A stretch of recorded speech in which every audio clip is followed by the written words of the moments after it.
Eu queria que você, sem mais delongas, abrisse a sua Bíblia no livro de Atos dos Apóstolos, no capítulo 13. Nós vamos ler apenas 3 versículos da palavra do Senhor. E o título da nossa meditação nessa manhã significa uma igreja que ouve a voz do Espírito. Uma igreja que ouve a voz do Espírito. Por que é importante, meus irmãos, que a gente pense sobre isso? Vivemos numa época de muitas distrações.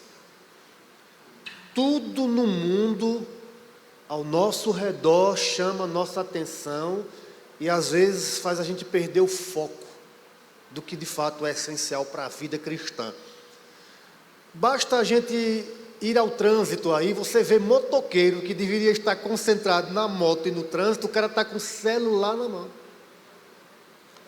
Você vê as pessoas andando pelas ruas com o celular na mão, os carros, inclusive já tem, não sei se no Brasil já tem, mas no Japão já tem, é um condutor de quem tem celular, porque muitas pessoas morrem atropeladas,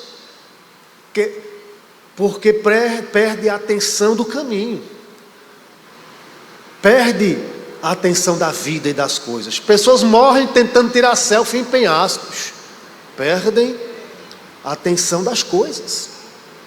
Então, há uma fragmentação, socialmente falando, humanamente falando, dos homens, e é preciso recentralizar. E quem é que recentraliza uma igreja? O Espírito Santo de Deus. O Espírito do Senhor. Atos capítulo 13.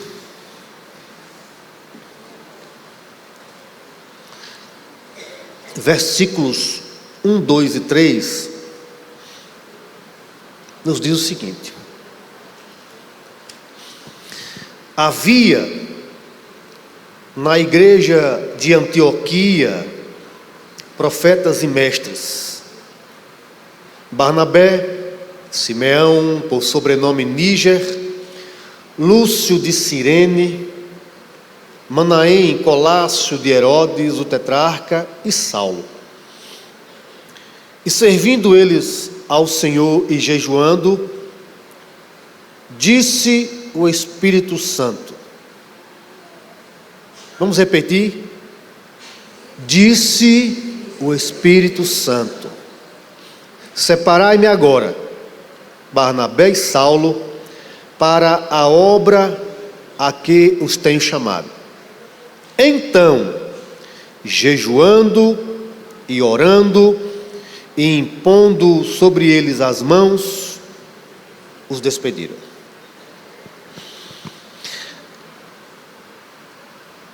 Tem um cântico antigo, não sei se a banda conhece. Espírito, Espírito, Espírito Santo de Deus. A banda conhece? Esse não é da sua época não, é da nossa época, né, Tchai?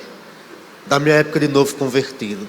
Mas esse cântico, ele fala: vem controlar todo o meu ser, vem dirigir, conduzir o meu viver, o meu pensar, o meu falar. Meu Deus, quantas coisas ruins acontecem porque as pessoas não sabem controlar o que falam. O meu falar, o meu sentir e o meu agir.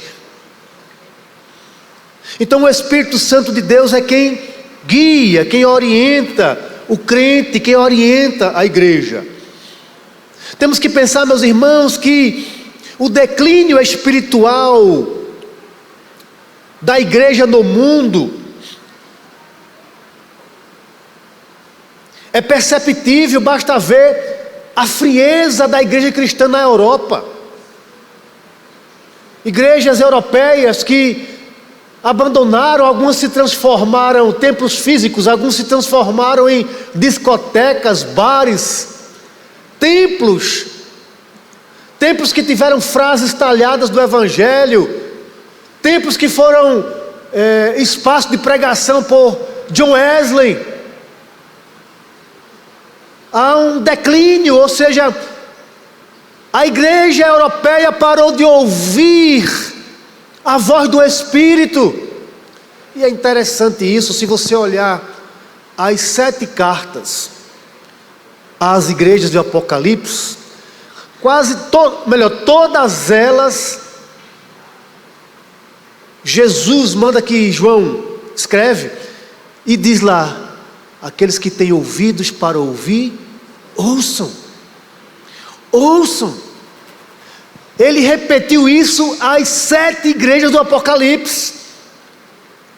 E quando em qualquer texto que nós escrevemos, uma palavra ou uma expressão é constantemente reforçada, é porque o autor daquele texto quer que você preste atenção naquilo. Ouça o que o Espírito diz às igrejas. Eu moro em Campina Grande há 12 anos. Eu sou juazeirense, ali Juazeiro de Petrolina, comedor de peixe assado, nasci quase às margens do Rio São Francisco. E eu estou morando aqui em Campina Grande há 12 anos, por conta de um concurso público que eu fiz para aqui. Deus nos conduziu para essa cidade e nós estamos aqui há 12 anos. Estive cooperando na Igreja Congregacional de América até o dia 6 de julho desse ano, mas o ciclo se fechou, o tempo de Deus, há um tempo de Deus para cada coisa. E eu fui pastor auxiliar do reverendo Walter Vandilson ali naquele período. Mas quando eu cheguei em Campina Grande, de fato, eu pensei em vir congregar aqui. Mas eu estava sem carro na época, era distante, e eu não ia deixar de congregar. Então Deus mostrou a Igreja Congregacional de América e nós pudemos congregar ali durante 12 anos. Criei os meus filhos ali, na palavra de Deus, e uma escola infantil, ministério infantil, uma bênção nesse sentido. Mas toda vez que eu adentro nesse templo aqui, a primeira coisa que eu olho é isso aqui que está escrito. Toda vez.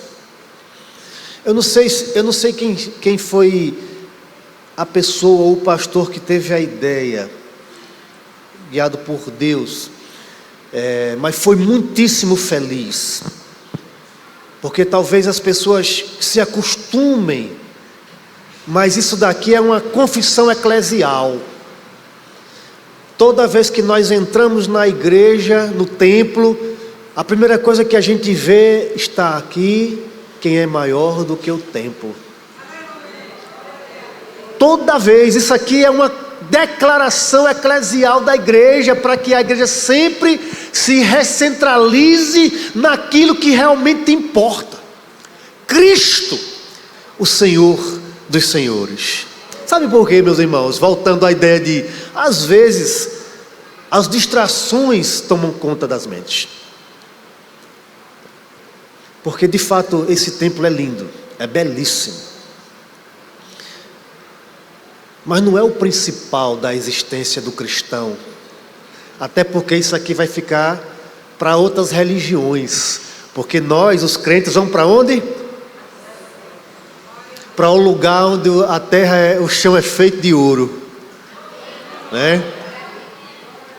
Mas o lugar aqui é uma bênção. Então toda vez que você entrar, se lembre, isso aqui é uma declaração eclesial da igreja: aqui está quem é maior do que o templo. Quem é? Cristo.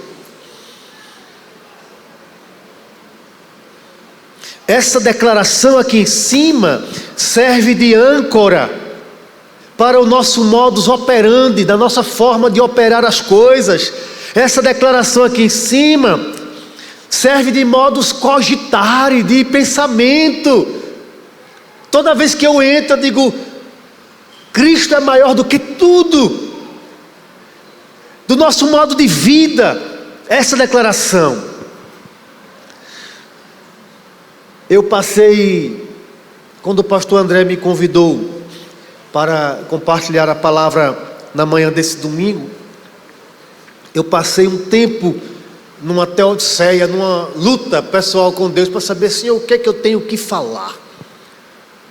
Uma igreja de 104 anos, que tem muita experiência de serviços do reino de Deus. Tem crentes aí que tem mais tempo do que eu de vida cristã, do que eu tenho de vida, né? Eu tenho 50 anos.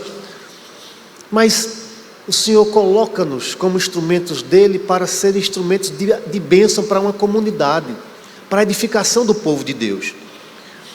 E eu fiquei pedindo a Deus uma orientação. Então, quando eu estava ontem lá na viagem, lá no velório da irmã Áurea Lúcia, Deus foi mostrando algumas coisas, e todos que eu conversava, que falavam sobre o nome dela, falava do seu legado. Eu vi olhos de jovens e adolescentes marejados. Eu vi mães falando como ela foi importante na criação espiritual dos filhos.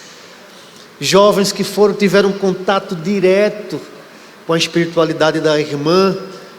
Hoje de fato é um dia triste, porque perdemos visivelmente uma irmã nossa em Cristo, mas ela cumpriu a carreira que estava proposta, combateu o bom combate e deixou os frutos. E aí eu me aprofundei no questionamento no que diz respeito à comunhão. Comunhão não é só o fato ela nem me conheceu. Eu vi no dia que ela deu testemunho aqui, que a doença tinha voltado. Ela nem me viu, eu estava ali sentado. Isso tem uns 2 meses.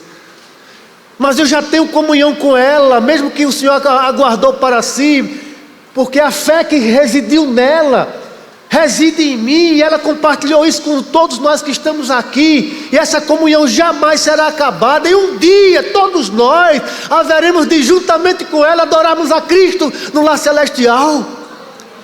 Então a comunhão é muito mais do que encontros casuais e físicos e sociais, meus irmãos.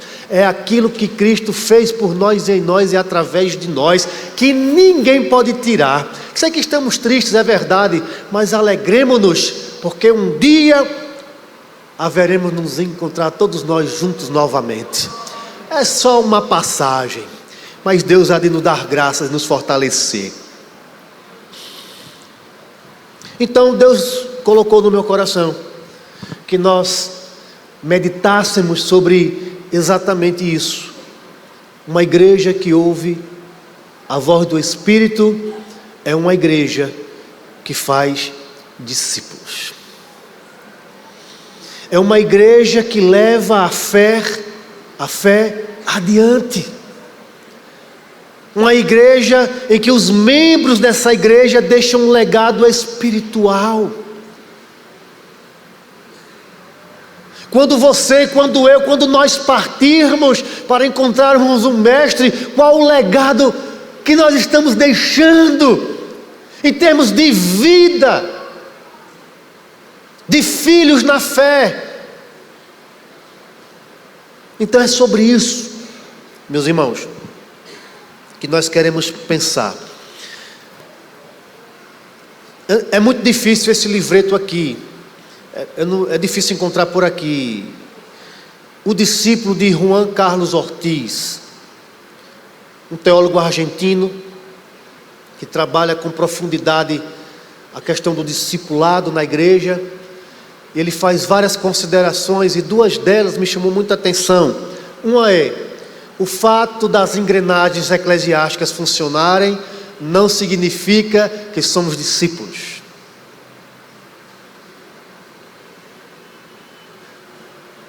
E outra coisa, não devemos tomar cuidado com o 5º evangelho. Quantos evangelhos existem? Quantos? Um evangelho, apenas escrito por homens diferentes, com visões diferentes. Evangelho segundo Mateus, Evangelho segundo Marcos, Evangelho segundo Lucas e Evangelho segundo João. Um só evangelho, com visões diferentes. O 5º evangelho é o evangelho da graça barata. É o evangelho em que as pessoas rejeitam a ideia do negue-se a si mesmo.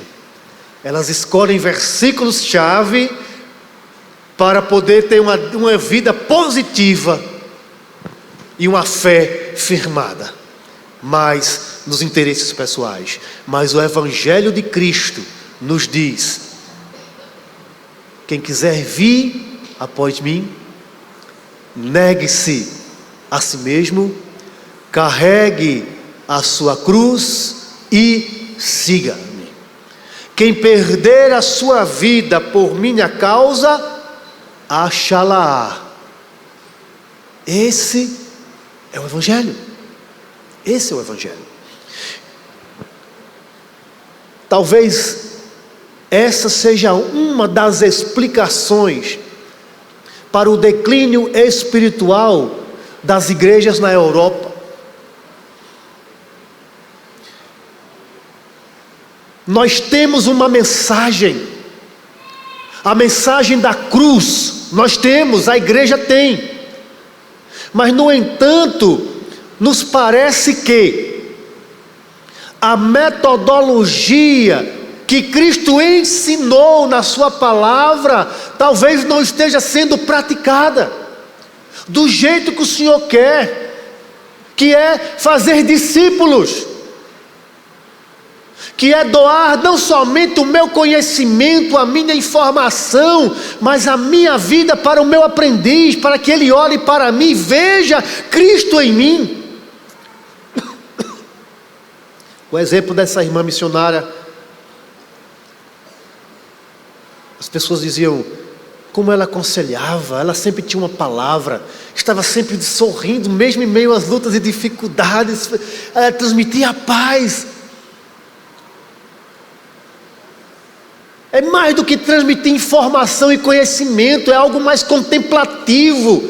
Contemplar é muito mais do que ver, contemplar é muito mais do que olhar. Contemplar de fato é prestar atenção com riqueza de detalhes. Talvez a gente, para mim, como eu sou novo aqui, tudo é novidade, né? Talvez para você já se acostumou, mas sempre que entrar, olhe para isso aqui. Lembre, Cristo está aqui, e aqui está quem é maior do que o templo. A sua glória está nesse lugar, o seu Espírito habita em nós, e Ele vai nos levar para um lugar onde não tem choro, nem tristeza, nem dor, nem lágrimas. É preciso que se faça discípulos e leve isto adiante.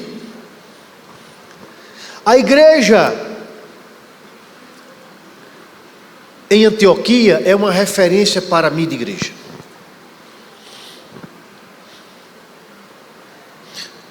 E a história dela começa a partir da conversão do apóstolo Paulo. Atos capítulo 9.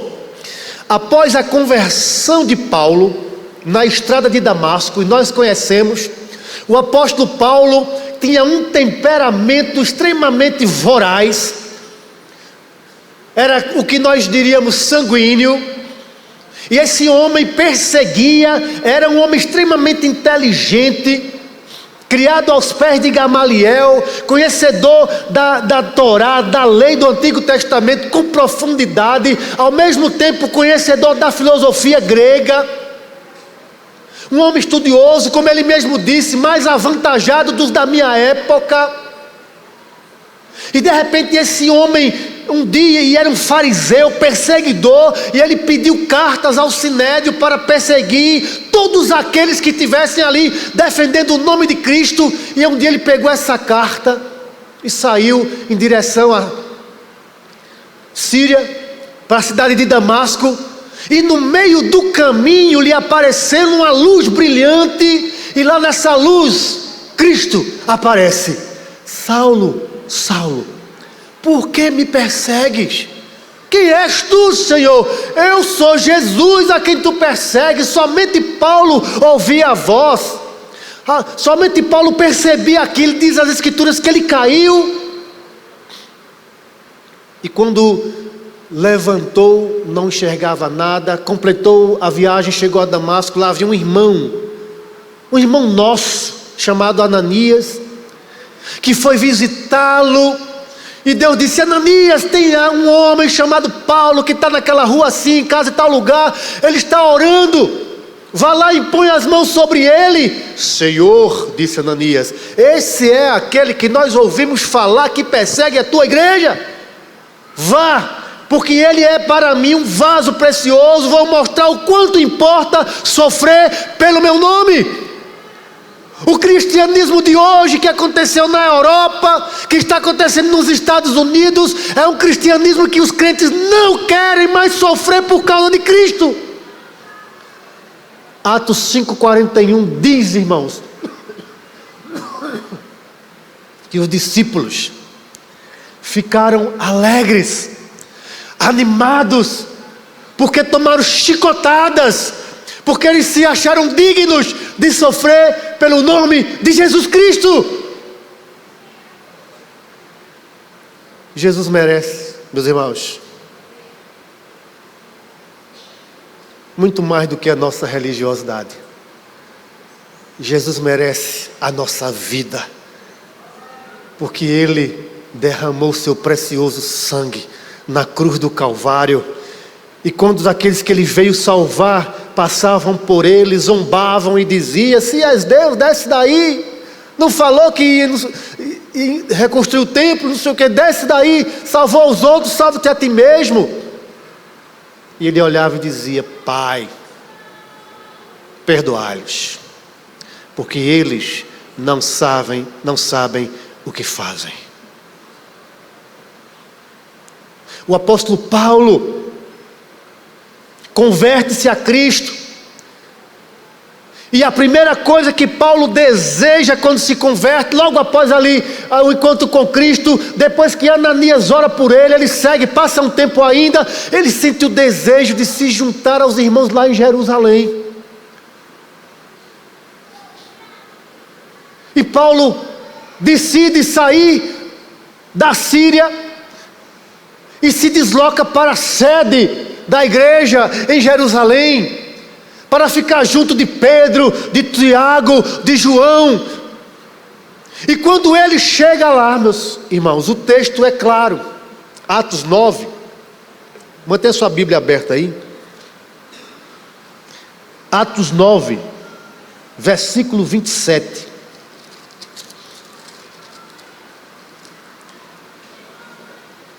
(26) em diante. Tendo chegado a Jerusalém, procurou juntar-se com os discípulos, porque é assim, um discípulo, ele gosta da comunhão, amém, irmão? Amém? Quem é discípulo de Cristo, sabendo que Cristo na cruz derrubou toda a barreira de separação, ele ama a comunhão com os irmãos e com Deus, amém? Isso aí é óbvio. Quando vê um crente que não se envolve, que não quer envolvimento com nada, simplesmente vem aqui, consome a religião, vai embora, meus irmãos, analise a questão do discipulado dessa pessoa. Quando ele se converteu, primeira coisa que ele quis foi ir se juntar. Tendo chegado a Jerusalém, procurou juntar-se com os discípulos. Todos, porém, o quê?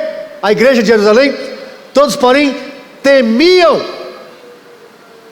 não acreditando que ele fosse discípulo. Meus irmãos, isso acontece. Mas havia no meio daquela igreja um homem, que podemos dizer um ministério, que inclusive é uma pessoa muito injustiçada no nome das crianças. Ninguém quer botar no nome do filho de Barnabé. Procura uma criança aqui que tem o nome de Barnabé, pode até ter, mas é muito difícil. É Pedro, é Davi, é Mateus, é Lucas, tem até Cauã, Cauê, mas Barnabé você não encontra. Porque na nossa cultura temos medo do nosso filho sofrer bullying. Vão chamar ele de bode. Mas o nome significa filho da consolação, meus irmãos. Um homem que pegou Paulo. Olha o que nos diz aqui, irmãos, esse texto é magnífico. Verso 27. Mas Barnabé, tomando consigo, a ideia é puxar para perto de si. Enquanto Pedro, Tiago e João estavam lá desconfiados dele, Barnabé trouxe para junto de si próprio, ombro a ombro, e levou para falar com os apóstolos. Quem dera, meus irmãos, todos nós agíssemos como Barnabé. Quantas pessoas a mais estariam congregando nessa igreja?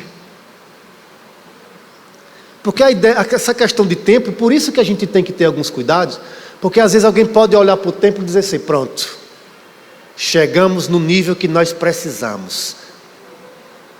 Mas está aqui o que? Vamos ler? E esse que é maior do que o templo disse o que em Atos 1:8? Mas recebereis poder ao descer sobre vós o Espírito Santo, e sereis minhas testemunhas, tanto em Jerusalém, como em toda a Judeia, Samaria e até aos confins da terra. Então, os confins da terra é maior do que o templo? E aí eu louvo a Deus, meus irmãos, pela história dessa comunidade aqui, pela quantidade de trabalhos que ela tem. Está na alma dela não ficar retida ao templo central e expandir e levar o evangelho aonde Cristo precisa ser conhecido. É uma bênção isso. Porque eu conheço N situações de igrejas que vivem em função da sua infraestrutura, mas não formam discípulos para que leve o nome de Cristo a ser conhecido em outros locais. Fiquei muito feliz quando o pastor, como é o nome dele da conferência missionária? Pastor Pontes, foi? Quando ele disse que amém é a missão brasileira mesmo, saída de uma igreja brasileira, a mais antiga do Brasil, quase 90 anos, anunciando o evangelho. Que bênção, meus irmãos. Isso é aqui da igreja central, de vocês aqui dessa geração, das gerações passadas. Isso é uma bênção do Senhor. Então Barnabé trouxe consigo e levou aos apóstolos e contou-lhes como ele viria, que ele tinha visto o Senhor, considerando que os discípulos, os apóstolos, não tinham confiança no apóstolo Paulo. Então Paulo, e aqui, meus irmãos, quando a gente se converte, Deus forja um novo caráter. Quem roubava não roube mais. O irmão que era ladrão não é mais ladrão. O irmão que era mentiroso não é mais mentiroso. O irmão que era adúltero não é mais adúltero. O irmão que não é mais. Mas o temperamento, Deus o reorganiza para o louvor da sua glória. Pedro continuou sendo Pedrão mesmo quando se converteu. Paulo, sanguíneo, voraz, continuou sendo do mesmo jeito, mas agora para a glória de Deus. O mesmo Paulo que perseguia antes de se converter, quando se converteu foi para cima deles também, anunciando o evangelho. Agora eu fico preocupado com os crentes, que quando é no mundo,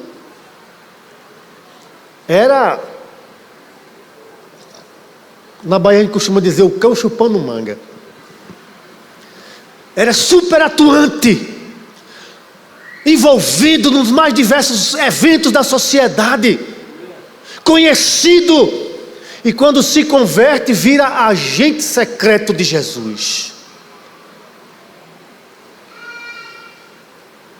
Nós temos que usar aquilo que Deus nos deu para o louvor da glória dele, para que o nome dele seja conhecido. Nós nunca podemos perder de vista de que a missão na terra não se cumpriu só pelo fato de encher esse templo, não. É preciso muita terra ainda ser conquistada, e nós somos os instrumentos de Deus aqui na face da terra. É preciso continuar de fato expandindo. Por conta desse ânimo de Paulo, olha aí, ainda no capítulo 9, estava com eles em Jerusalém, verso 28, entrando e saindo. Veja, olha, a mesma forma que ele era animado, motivado, corajoso, pertinente, incisivo, ele continuou pregando o evangelho, e estava com eles em Jerusalém, entrando e saindo, pregando ousadamente, em nome do Senhor. Sabe o que aconteceu? Perseguição, presbítero Chay. Quando alguém se dispõe a fazer o nome de Cristo conhecido, pode ver na sua família, que na minha foi assim. Graças a Deus, mesmo com minha avó não era crente, minha mãe não era crente, mas eu estava sempre ali e tudo mais. Aí me aperreava o juízo, morreram as duas crentes, irmãos.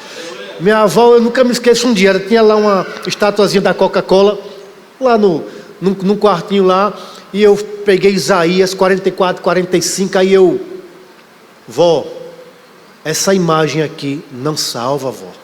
Só quem salva é Cristo. Olhe, isso aqui chama-se um ídolo. A senhora não deve se dobrar a isso. Cristo está vivo, sentado à direita de Deus Pai. Chama por Ele que Ele vem, Ele nos ouve e opera e tal. Minha avó morreu crente, graças a Deus. Uma mulher de 71 anos, que o povo diz assim, que papagaio depois que envelhece, que fica adulto, não aprende, né? Mas o Evangelho transforma a criatura, meus irmãos. Ela se converteu. Transforma. Da mesma forma, minha mãe, que morreu no dia 15 de maio, o Senhor a levou, e ela morreu crente no Senhor Jesus, tornou serva de Deus, cantava no coral. Então é preciso de fato que a gente leve, não tenha medo de falar da palavra. Então Paulo ousadamente anunciava o Evangelho. Eu me lembro que antes da minha mãe se converter, eu era seminarista, ou então recém-chegado na igreja, na primeira igreja congregacional de Juazeiro. Aí ela dizia assim: meu irmão, você só quer saber de igreja, vai trabalhar, rapaz, só quer saber de igreja, lendo a Bíblia, orando, lendo a Bíblia. Até que um dia esse mesmo Espírito que me alcançou, que me regenerou, esse mesmo Espírito que irresistivelmente me atingiu a ela também. Ela entendeu o que significa o Evangelho. Morreu crente, salva, está lá andando nas ruas de ouro ainda, né? Descansando no Senhor Jesus. Mas foi preciso continuar anunciando a palavra de Deus. Não desista da sua casa, não desista da sua família, não desista dos seus amigos de trabalho, não desista da sua vizinhança, não desista, porque o Evangelho é o poder de Deus, e a gente precisa apenas o seguinte: ouvir o que o Espírito diz à igreja. Diante disso, meus irmãos, de todas essas ações do apóstolo Paulo, os gregos ficaram indignados com ele e decidiram matá-lo. É assim: quando o crente ouve a voz do Espírito, quando o crente se coloca nas mãos de Deus, ele incomoda as trevas. Então os gregos ficaram indignados e projetaram matar Paulo. Então a igreja, preocupada com a vida dele, decidiu mandar de volta para Tarso. Então Paulo foi levado de volta para a sua cidade chamada Tarso. Passou vários anos lá, no esquecimento da igreja. Enquanto para os homens era um esquecimento, na verdade Deus estava forjando o caráter do apóstolo Paulo. Às vezes, meus irmãos, Deus nos coloca numa condição de ostracismo.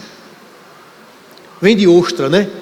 Que se fecha que fica ali esquecido, isolado, mas é a ostra. E muitas vezes nesse processo de ostracismo, a ostra pega os resíduos do fundo do mar e fica projetando, ou melhor, criando, através da fricção, uma pequena pérola preciosa. Às vezes é no ostracismo que Deus está produzindo preciosidades na nossa vida. E Paulo ficou 8 anos, aproximadamente, esquecido, na cidade de Tarso. Até que um dia, cumpriu-se a promessa de Joel, o profeta, que disse que o Espírito seria derramado sobre toda a carne. E que a obra de Deus chegaria entre todos os povos, entre os gentios. E a informação chegou lá em Jerusalém, que em Antioquia, a graça de Deus também havia caído sobre aquele povo, que ouviu a mensagem daqueles irmãos que fugiram da perseguição, do capítulo 8, no final do capítulo 7, que aconteceu logo após a morte de Estevão. Vários irmãos saíram dali pregando o evangelho, inclusive foram pregar em Antioquia, porque a fé vem pelo ouvir, e ouvir o quê? A perseguição aconteceu, eles se espalharam. E aí, irmãos, eu tenho uma grande lição aqui nesse negócio. Quando Deus disse: mas recebereis poder, o bônus, tudo é bônus em Deus, mas vamos pensar assim: mas recebereis poder ao descer sobre vós o Espírito Santo, e serei minhas testemunhas, tanto em Jerusalém, como em toda a Judeia, Samaria e até os confins da terra. A igreja tinha que entender que não era para ficar enclausurada em Jerusalém, ela tinha que ir. Mas como ela não estava indo, porque está tão bom aqui, Senhor, nós temos Pedro, Tiago, temos esses homens de Deus aqui, a teologia acontece aqui, não, aqui está bom. Diz as Escrituras que uma grande perseguição se levantou, e eles saíram anunciando o Evangelho, ficaram os apóstolos somente, e entre esses locais foi pregado lá em Antioquia, e a graça de Deus veio em Antioquia, a graça de Deus se manifestou ali. Porém o judeu, que é exclusivista, não quis, num primeiro momento, atentar, como aconteceu com Paulo, e eles resolveram enviar Barnabé. Por que Barnabé? Por que Barnabé? Essa pessoa é muito importante, pastor André, Barnabé. Se eu tivesse outro filho, eu botaria o nome dele Barnabé. Mas aí, graças a Deus, a mulher já fez a laqueadura, então não vai ter mais Barnabé. Mas quem tem filhos ainda para vir, pelo amor de Cristo, tragam um Barnabé para a igreja. Mas o povo não quer, é a preocupação, entendeu? Com o bullying, eu estou entendendo. Mas o nome significa, é muito bonito, viu? Filho da consolação.